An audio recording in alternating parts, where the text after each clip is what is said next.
Science, découverte, prenez de l'avance. Bienvenue dans Futuris. L'Europe est peuplée de forêts, mais aujourd'hui, l'exploitation de cette ressource n'est pas optimale. Et chaque année, ce sont 25 millions de mètres cubes de bois qui sont gâchés. Comment y remédier? C'est ce que nous allons voir.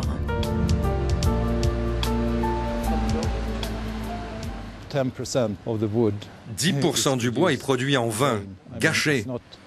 Il ne termine pas dans le produit fini comme il le devrait. Cela représente environ 1/10 de la taille du Luxembourg. Chaque année, c'est une grosse parcelle qui est récoltée pour rien. Aujourd'hui, on ne sait pas vraiment quel type de bois arrive aux scieries. Cela a une conséquence. Vous générez beaucoup de déchets et vous produisez des tas de morceaux de bois qui auraient pu servir à autre chose. Avant, nous n'avions aucune possibilité de contrôler ce flot. Mais maintenant, nous avons les moyens de réduire le gâchis. Avec les nouvelles méthodes de traçabilité, il sera possible de savoir dans les forêts même comment produire quelque chose depuis un tronc en particulier et le destiner à la bonne utilisation. Notre voyage commence au nord de la Suède, pas très loin du cercle polaire. C'est le moment de la récolte. Cette machine prélève et découpe le bois. 120 troncs sont ainsi débités par heure. Aujourd'hui, on teste une nouvelle façon d'identifier et de tracer le bois. On mesure la longueur des tronçons manuellement avec des instruments adaptés. Et surtout, on place des puces RFID dans chaque pièce. C'est le code du tronçon. Le but, là encore, la traçabilité. L'étiquette que j'ai mise dans chaque rondin a un numéro.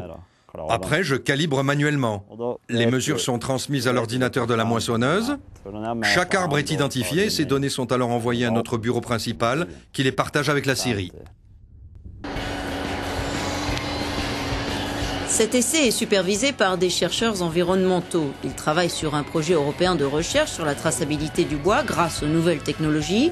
Aujourd'hui, le test est manuel, mais demain, les moissonneuses pourront couper le bois, le mesurer et placer les puces RFID en 1 seconde.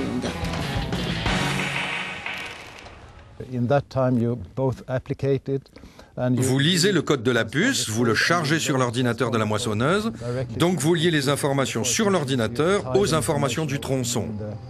Par exemple, sa longueur, son diamètre, où vous coupez, le temps de découpe, qui conduisait l'opérateur, ce genre de choses. Les tronçons ainsi marqués sont envoyés à la scierie et on continue à les suivre à la trace. Des chercheurs finlandais ont développé ce système. Les tronçons marqués sont lus ici par lecteur laser qui identifie les puces RFID.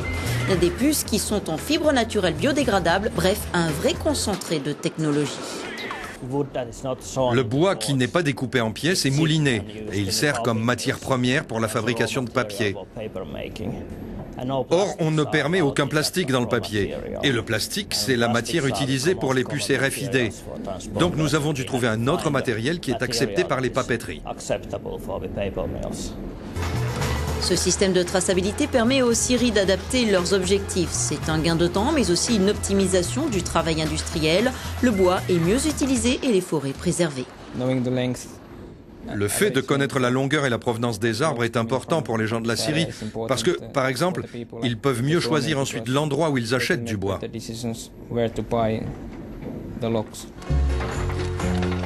Rendez-vous maintenant à 4000 km au sud. Nous sommes dans le centre de la France. Voyons comment les puces RFID pourraient aider à gérer les stocks de cette importante scierie qui traite autour de 120 tonnes de chêne par jour et où toutes les mesures sont encore faites manuellement.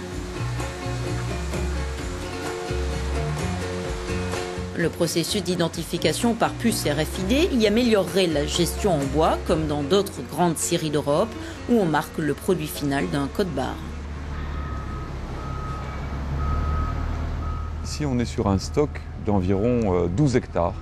Il y a 32 000 références dans ce stock, et ce stock perçoit 22 000 mouvements par an. Et grâce à la RFID, on va être capable automatiquement, à chaque place de dépôt, d'identifier sans aucune opération annexe automatiquement le numéro de la pile, sa localisation, sa répartition qualité.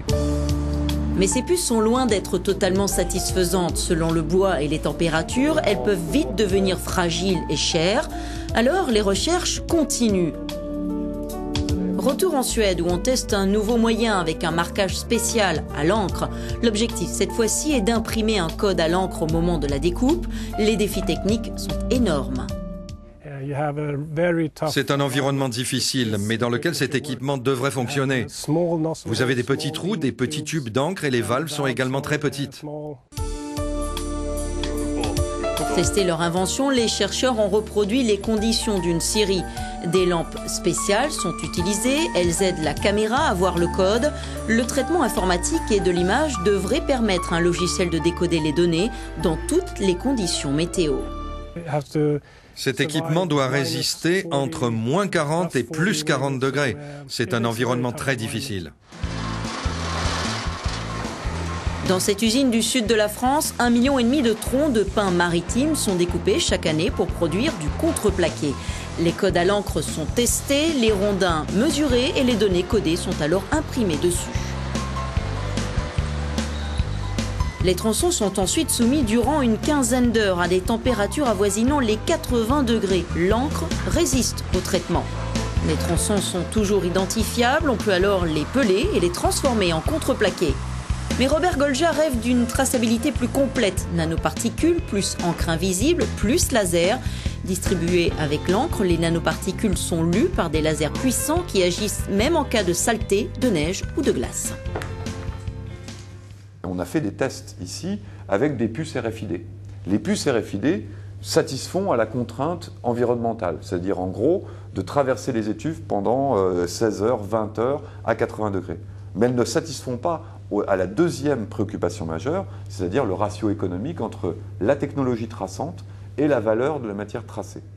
Donc on s'est positionné sur les nanoparticules. Sans aucun problème, elles vont permettre, par un laser à 30 watts, donc quelque chose d'assez puissant, observer la réponse spectrale de ces particules dans une longueur d'onde préférentielle. Mieux gérer les stocks pour couper moins de bois et au final protéger les forêts avec un intérêt pour le consommateur. Exemple dans cette usine qui produit 300 plans de travail en chaîne massif chaque jour. Une meilleure traçabilité permettra alors des prix au plus justes. Qu'est-ce que la traçabilité apporte pour la réalisation d'un plan de travail? C'est d'être capable de fournir les morceaux de bois les plus en adéquation avec la qualité attendue par le consommateur. Ne pas produire de surqualité à ce moment-là a un impact évident sur le prix de ce plateau-là.